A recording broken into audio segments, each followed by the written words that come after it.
Hi everyone, Bob Mehsikomer here, and first let me take this opportunity to thank you for tuning into our YouTube channels. You know, we've got something new and exciting coming to you folks from Witch Bay Camp on Lake of the Woods. It's the Witch Hunt Muskie School, August 2014. Arrive on Friday the 15th and attend classes 2 hours a day from the 16th through the 20th with free fish on the 21st. On-water experiences from 9:30 a.m. until sunset daily with interactive discussions ongoing throughout the entire event with myself and staff. Seating is limited, so do not hesitate. Call 807-548-3076. That's 807-548-3076 and talk to Steve or Gail to reserve your spot today. The first 20 to enroll will receive a $200 gift pack from A-Team Tackle. If you need additional information on the school itself, call me at 612-670-0744. That's 612-670-0744.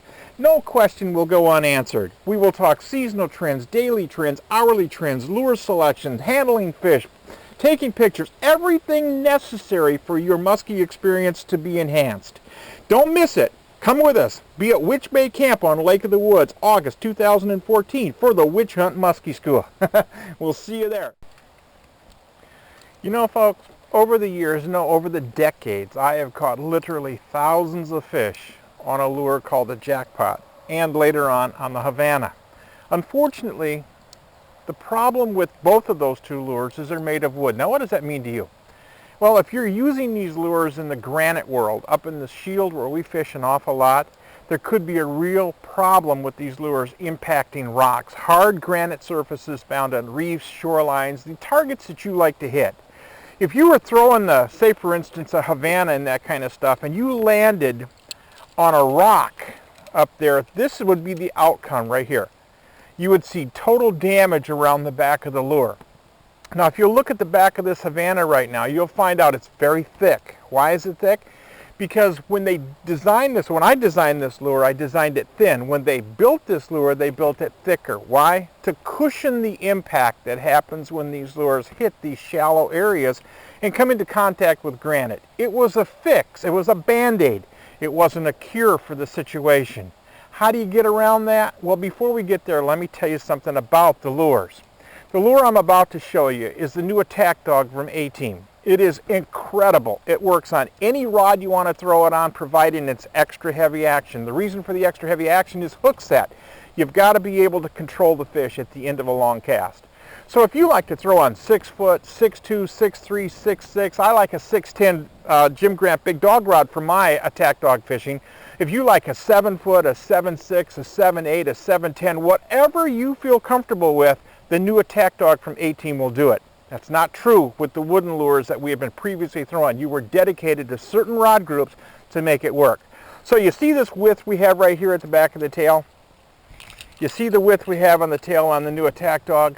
Much, much thinner construction in the Attack Dawg. Now, why is that important to you? Well, when I developed these lures years ago, way back in the Jackpot days, we developed a real thin tail on the back of this lure. That was because the sound, the audible, the kablook, kablook, kablook, you try to get, that comes from that lure slicing into the water at the tail, not at the front of the lure.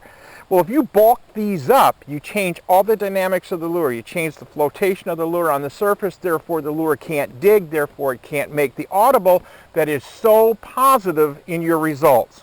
So when I had the opportunity and Pose walked away from us in muskie fishing, well, I decided to come out with the lure that I actually designed for Pose that ended up being this because of the weight situation. Now, let me talk just briefly about what's going on here.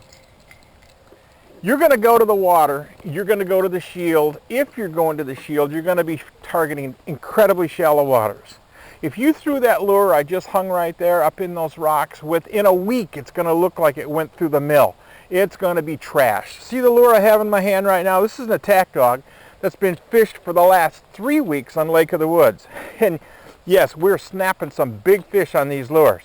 But what I'm about to show you shouldn't be done with a wooden lure. Quite frankly, you might not even want to do it with your best lure.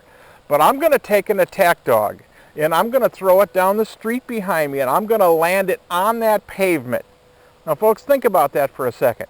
You don't have to throw it in the rocks to break it, but if you do hit the rocks, you don't want it to break. So let me turn this around right now. I'm going to do this with a one camera shoot so you can see there's no hodgepodge, no spooky booky stuff going on. It's all real. Cast is going to come off the rod tip. It's going to land on that hard surface behind me. I'm going to retrieve it back to the reel again, and I'm going to show you that there are no cracks in this lure, period. Now if you take a look at this lure closely, let's examine it. It's got some hook scarring going on, but that's because the hooks swing against the body. That's perfectly normal. You can see we've got some radius scarring at the back here. Now this is a sign, by the way, of the lure's functioning properly, because if this lure is digging, if the tail is digging down in the water, this big 7/0 is swinging. Every time it turns under that water, this 7/0 swinging, and it makes contact with this, and it'll give you that tracking around the lure. Not to be concerned, don't worry about it. It will not hinder the performance of the lure one bit. So let me turn around. I'm going to throw this new A-Team Attack Dawg down that road, and we're going to find out just if it makes the grade. Now, again, this lure has been thrown and already been thrown on a number of rocks. Just ask Dave Stewart, he'll tell you. We had Dave Stewart with us up at Witch Bay while we were shooting. Dave is the consummate destructionist when it comes to lures. All right, let me turn this thing around now. It's impolite, I know, to turn against the camera and give you guys the back of my head, but we want to do this with a one camera shoot here so you can see there's no funny stuff going on. I'm going to turn around now. I'm going to present this lure long, just as if I were casting it. Oh, my reel swings. Now I just landed, folks, on hard pavement. I'm going to reel it all the way back. I'll turn here for a second. I'm going to reel it all the way back so you can see that this thing's coming right back to the rod. And I can throw a lure, I can throw an Attack Dawg probably about 120, 130 feet, maybe a little longer with tailwind. Okay, this lure just came back to my feet, or back to my reel. As I look up and down this lure, I see no damage, none whatsoever. The only thing I've got are my hook marks that I had initially. So let's just see if it'll do it again. My reel's squealing on me. I need some lube, but that's okay.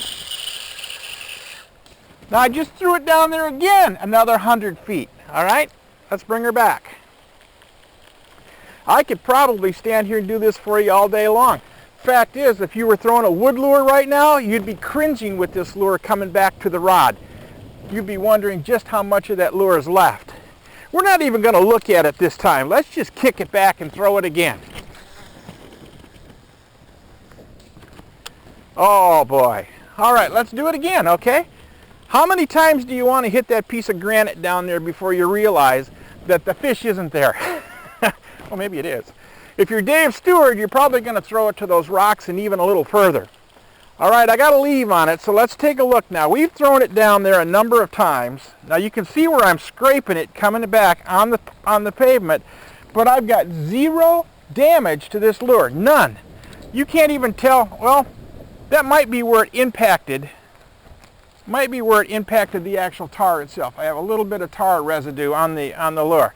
So folks, if you want a good lure, and I'm talking about a substantial lure, check out A-Team's Attack Dawg. Almost indestructible, and you can throw it just about any place you want to. Check out ateamtackle.com or call us at 612-670-0744, and we can talk about these and many of the other lures we have in the A-Team family. I guarantee you one thing, you will catch giant fish, and you won't be buying a lure every time you touch a rock. Here's another piece of information. Wire through construction. This lure weighs slightly over 3.5 ounces. This lure right here will run identical to every lure you take out of the package. No need to buy 10 to get one to work. We'll see you guys on the water. Check out ateamtackle.com and the new Attack Dawg. And oh, by the way, while you're doing it, Big Dog rods from Jim Grant are the lures and the rods we're using today to catch our giant fish. Enjoy your musky fishing. Give Jim Grant a call over at Grant Rods and give us a holler at A-Team Tackle. See you guys later. I'm going to throw one more time just for kicks and giggles. There's no way you would do that with the wood lure. I'm sorry. You guys, take it easy. Bob Mehsikomer here for Klein Nissan. Whether you're headed to the backcountry in search of your favorite fishing hole or cruising down the back roads taking in the scenery along the way, you can always depend on your Klein Nissan. Elegance and dependability don't stop because the blacktop does. Take your pride and joy to the water in a Klein Nissan. Give them a call at 651-379-4300 or visit them at kleinnissan.com.